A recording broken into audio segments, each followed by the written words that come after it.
Müəllimlərin işə qəbulu üzrə müsahibənin müsahibə mərhələsi başlanır və 5000-dən çox namizəd müsahibə mərhələsinə dəvət olunub. Bunu Məktəbəqədər və Ümumi Təhsil üzrə Dövlət Agentliyinin direktor müavini Vəfa Yaqublu deyib.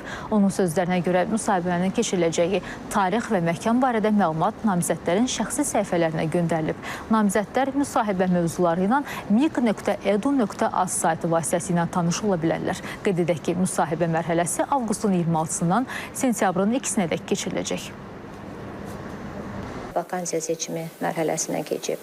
Vakansiya seçimi mərhələsi son illər özü də bir neçə mərhələdə həyata keçirilir. Əvvəlcə məktəblərin seçiminə, vakant məktəblərdə yerlərin seçiminə şahid ailələrinin üzvləri buraxılır.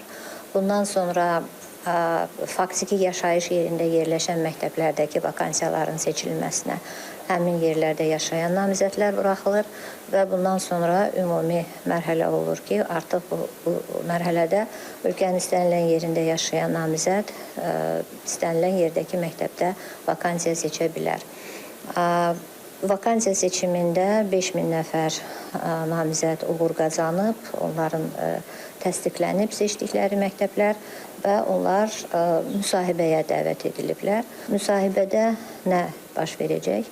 Hər bir namizədin peşəkar kompetensiyaları, psixoloji hazırlığı, ümumi dünya görüşü dəyərləndiriləcək.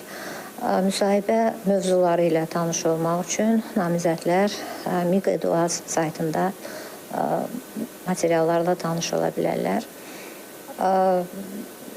Arzu edirik ki, hər bir namizəd burada özünü tam şəkildə təqdim eləyə bilsin, bütün bilik və bacarıqlarını yaxşı nümayiş etdirsin ki, müsahibə mərhələsindən də uğur qazansın. Müsahibədə uğur qazananlar seçdikləri məktəbdə müddətsiz müqavilə ilə işə başlayacaqlar.